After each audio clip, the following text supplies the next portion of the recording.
सो आप सभी का हार्दिक स्वागत है। नमस्कार एवरीवन। और हमारे साथ में सत्यनारायण जी है। सत्यनारायण जी, सबसे पहले आपके बारे में मुझे कहना है तो मैं यही कह सकता हूँ, वेरी बहुत ही प्यारा कैरेक्टर, बहुत ही प्यारे इंसान। सत्यनारायण जी ने पिछले साल में एक ही पार्टी से 70 लाख रुपए का प्रीमियम लाया था। और इस साल का भी परफॉर्मेंस बहुत ही धमाकेदार रहा है। कितना, 4 हो गए एमडीआरटी या 5 या चार आपका? हो गए सर। हाँ, 4 हो गए। एमडीआरटी इस साल के ऑलरेडी कंप्लीटेड है।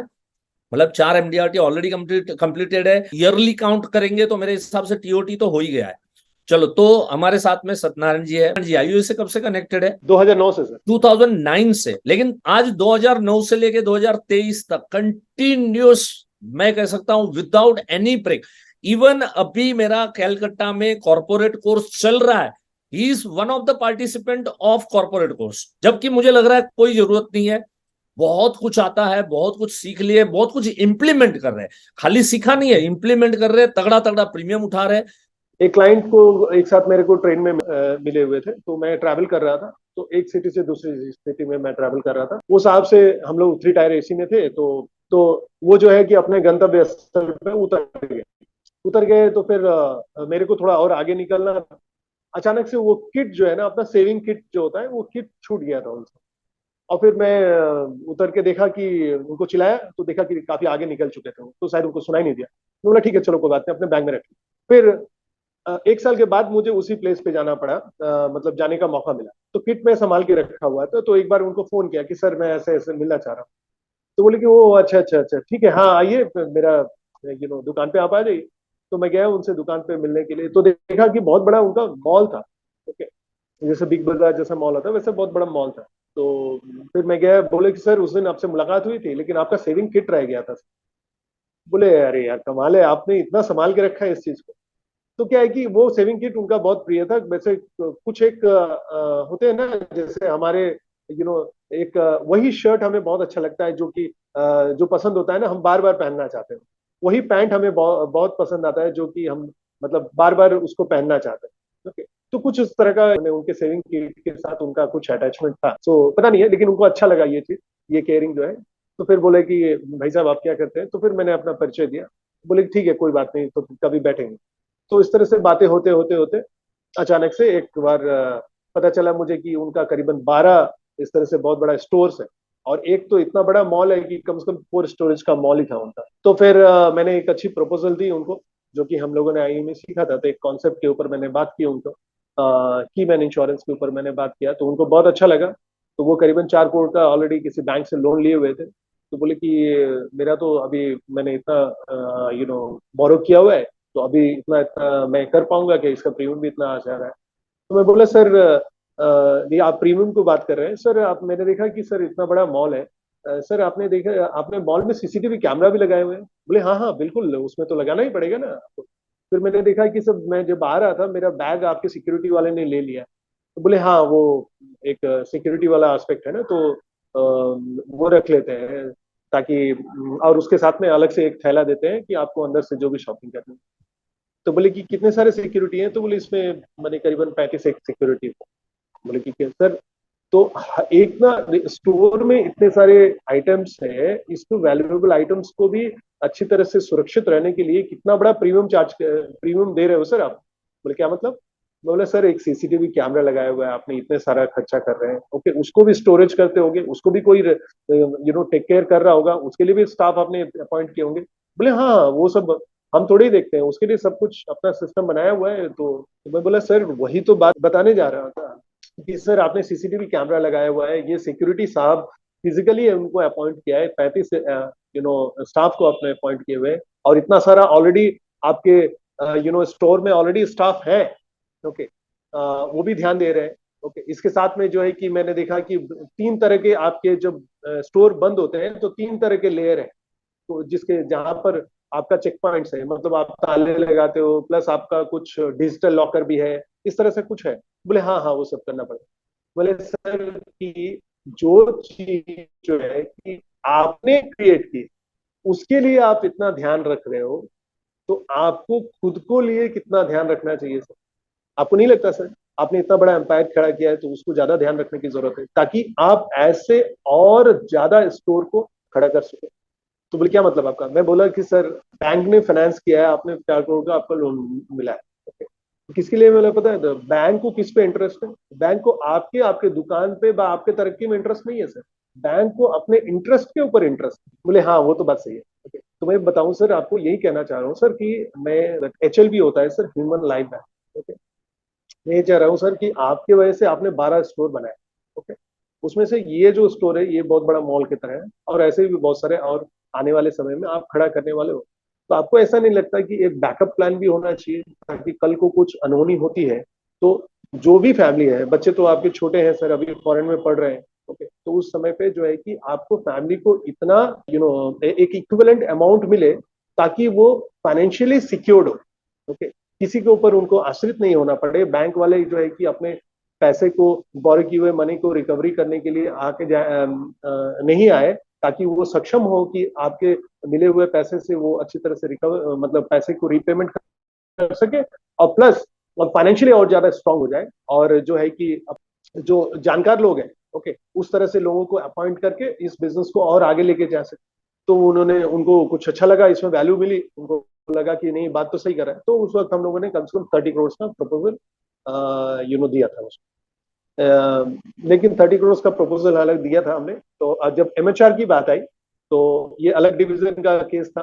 तो अलग डिवीजन में क्या हुआ कि वहाँ के जो MM, तो उन्होंने बताया कि भाई आप अलग डिवीजन से यहाँ आकर के दूसरी सिटी में आके आपने बिजनेस किया है। तो बोले हाँ सर ऐसा ऐसा है। बोले ठीक है चलो कोई बात नहीं, लेकिन मैं जो है कि पर्सनली क्लाइंट से मिलना चाहूंगा, तभी जाकर के MHR साइन कर सकते। बोला कोई दिक्कत नहीं है सर। मैंने क्लाइंट को बताया, तो क्लाइंट ने बुलाया कि हाँ ठीक है, नो प्रॉब्लम। तो फिर हम लोग गए मिलने के लिए। और आप विश्वास नहीं करोगे, तो क्लाइंट इस तरह से बैठे हुए थे, मैं इस जगह पे बैठा हुआ था, और सर भी बैठे हुए थे। जो उनका स्टोर, इतना बड़ा मॉल है, उससे थोड़ी सी दूर में, मतलब अप्रोक्सीमेटली 100 या 200 के मीटर के दूर पे ही डिविजनल ऑफिस था उनके स्टोर के पास। तो MM साहब क्या बोल रहे हैं कि वो बोल रहे हैं कि अच्छा आपको पता है कि यहाँ सामने एक बहुत बड़ी LIC ऑफिस है? बोले हाँ है, यस मुझे पता। तो आपको क्या दिखा कि मतलब ये जो है कि अलग सिटी से, अलग जगह से है। ओके, वहां से आके यहाँ पर इन्होंने पॉलिसी की। ओके, आपको कभी लगा नहीं कि यहाँ लोकल किसी व्यक्ति को मैं अप्रोच करूँ? ओके, तो यहाँ से लेने में, लेकिन इनमें क्या दिखा, ये चीज लिटरली डायरेक्टली अपने MM साहब ने उन्होंने बोले कि नहीं, इसमें एक अच्छी बात लगी कि बिकॉज हम लोग ज्यादा, हम लोग एक दूसरे से परिचित नहीं है। हम लोग एक बार ट्रेन में मिले थे, उसके बाद कई बार इन्होंने फोन किया। बातें अच्छी लगती, इनकी बातें मुझे अच्छी लगती। लेकिन वो सेविंग किट जो इतना संभाल के रखे हैं, जो एक व्यक्ति एक छोटा सा सेविंग किट इतना संभाल के रखता है, इतना केयर करता है, वो आपके साथ, मतलब कुछ और हो ना हो, लेकिन ये बंदा वैल्यूएबल, बहुत बहुत ही ज्यादा इंपॉर्टेंट है, और इनके साथ तो मित्रता बनाए रखनी चाहिए। ये मुझे अच्छा लगा, क्योंकि मैं एक बड़ा बिजनेसमैन हूँ, तो आई नो, बिकॉज बहुत जगह घूमता रहता हूँ, विदेश में भी जाता रहता हूँ।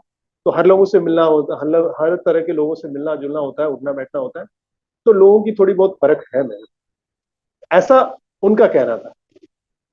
अब ये MM साहब को सुन के अच्छा लगा, बोले कि मैंने ठीक है ओके। और जो भी बातें हुई, उनसे बातें होने के बाद प्रपोजल साइन हो गया, MHR उन्होंने दे दिया, प्रपोजल हम लोगों ने सबमिट कर दिया। और ये 12 करोड़ का एक्सेप्ट हुआ, हालांकि 30 करोड़ का एक्सेप्ट नहीं हुआ। और फिर इस तरह से प्रपोजल, और उसके बाद उनसे रिश्ता और ज्यादा और संबंध अच्छे हो गए। ओके, फिर उनके बच्चे हुए, उनके बच्चों की बहुत धूमधाम से उन्होंने शादी की। उस वक्त भी मेरे को स्पेशल इनवाइटी के हिसाब से उन्होंने बुलाया था। तो इस तरह से जो है कि आप, यू नो डेफिनेटली मेरी सभी से आग्रह है कि आप जो भी प्रोग्राम्स है इस तरह के, लगे रहिए, बस अपने आप को किसी भी तरह से आप रोकिए मत। और कृपया, मैं जो ये सर जो बता रहे हैं ना कि इतना ये इन्वेस्टमेंट है, ये इन्वेस्टमेंट है, सर मैं एक चीज बात कहता हूँ, जैसे वृक्ष, मृग के अंदर एक कस्तूरी छुपी रहती है, और मृग बन बन भटकता है। तो आपके अंदर ही वो कस्तूरी है। ठीक है?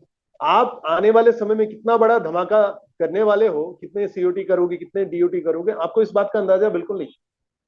लेकिन उसकी बीज कहाँ बोएगी, कौन से इस तरह के किस सेशन में कौन सा एक आइडिया आपको मिलने वाला है, जो कि आगे चल के दैट आपके अंदर के वो इनर एक सेल्स को झिझोड़ देगा, आपको दूर तो तक अंदाजा नहीं। So my humble request to all of you to keep on taking such kind of trainings again and again, okay, to upgrade yourself. Satyanarayan जी, एक एक हाँ क्वेश्चन है मुझे सर। अभी आपने जो शेयरिंग किया ना, so sir. That is really beautiful.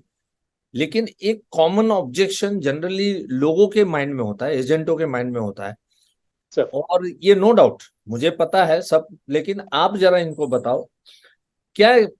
अभी इसमें से ना, आप जब ये शेयरिंग कर रहे थे ना, तो इनमें से बहुत लोगों के दिमाग में एक क्वेश्चन रहा होगा कि सर इतनी बड़े लेवल की जो पार्टी है, तो क्या इतने संवाद करने के लिए आपको समय देती है क्या?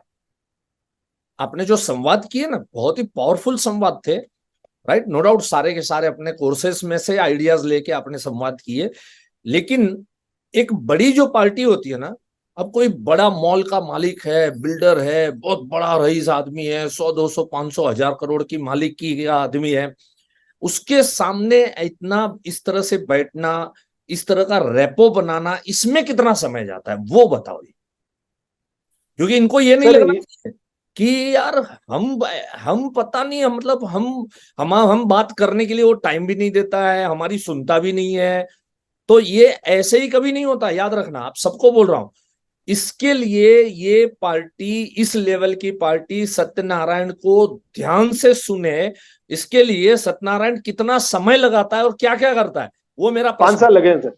5 साल लगे ये 5 साल। रेपो जमाने के लिए कि उस पार्टी के सामने बैठ के इस तरह के संवाद करे, और वो संवाद को सीरियसली ले और सीरियसली सुने, इसके लिए 5 साल लगे बॉस। समझ रहे हो आप? तो ये मत सर आप समझना एक कहानी है ना, अभी सर आप एक शेयरिंग कहानी चलता है ना, उनको लगता है वाह ऐसा बात हम भी करेंगे और हमारा पॉलिसी बिक जाएगा। ऐसा नहीं होता। ये बातें हजम करने के लिए उसको एक रेपो तैयार करना पड़ता है, and it takes long time, long time. Sir. हाँ, वो जरा बताओ। देखिए क्लाइंट्स के पैसे होने के बाद नेचुरली हम मतलब हम तो उससे रिश्ता और संबंध उनसे और बढ़े, अच्छा हो, तो इसके लिए हम प्रयत्नशील होते हैं और उसके लिए थोड़ी थोड़ी एक्टिविटी हम करते हैं। तो कोई भी जब प्रोग्राम्स होता था, इस तरह के फेस्टिवल्स होते थे, मैं विश को विश करता था, उनके बर्थडे पे मैं उनको विश करता था। ओके। और ऐसे भी हालचाल लेने के लिए उनको फोन करता था, और जब जाता था उनसे मिलता था। ओके। सी लाइक जैसे कि एक बार एक अच्छी सी स्टोरी मुकेश भाई हमेशा बोलते रहते हैं। माता कौशल्या जो है कि जब बच्चे खेल रहे हैं, राम भरत लक्ष्मण भरत शत्रुघ्न। ओके। तो उस समय पे जो है कि दशरथ जी आते हैं घर पे। ओके, दोपहर का वक्त होता है, घर पे आते हैं, तो उनको दशरथ जी बोलते हैं कि ठीक है चलो खाना लगाओ, हमें भूख लगी है। तब कौशल्या माता बोलती है कि भैया आप जो है ना बच्चों को जरा बुला के लेके आइए। वो जाते हैं दशरथ जी, और राम लक्ष्मण भरत शत्रुघ्न को बुलाते हैं, 2 4 बार बुलाते हैं, बुलाने के बाद वो नहीं आते। फिर आके वो बताते हैं कि भाई मैं तो इतने बार बुला रहा हूँ, वो आ नहीं रहा है, चलो उनको छोड़ो, आप मेरे को खाना लगा। बोले नहीं नहीं, बच्चे नहीं आएंगे तो हम खाना नहीं लगे। तो बोले एक काम कीजिए, थोड़ा सब्र कीजिए, मैं बुला के लाते हैं। और जब माँ एक बार बुलाती है तो वो दौड़े दौड़े चले आते हैं। उसके बाद दशरथ जी पूछते हैं कि भाई क्या बात है। ओके, ये कहानी आपने कई बार सुना होगा। ओके, उसके बाद दशरथ माता ये कौशल्या उनको बोलती है कि आप जब बुलाते हो तो उनमें क्या है कि आप जब बुलाते हो उसमें आपका भूख छलकता है, मतलब भूख में इन द सेंस क्या है कि आपको भूख लग रही है, इसलिए आप उनको बुला रहे हैं। अब जब मैं जब बुलाती हूँ तो इसमें माँ की ममता छलकती है, क्योंकि मेरे बच्चे भूखे हैं, उन्होंने सुबह से कुछ खाया नहीं है, खेल में एकदम निपुण है।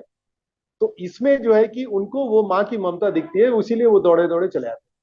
तो कभी भी किसी भी क्लाइंट को यदि हम इस तरह से हम अप्रोच करें, न कि उनको उनसे एक पॉलिसी में ले लूंगा और उसके विनिमय में इतना इतना मेरे को रेवेन्यू जनरेट हो जाएगा। ओके, शायद 5 साल में मैंने कभी भी नहीं दिया ये, 5 साल यदि 10 साल भी होता है तो शायद मैं नहीं करता।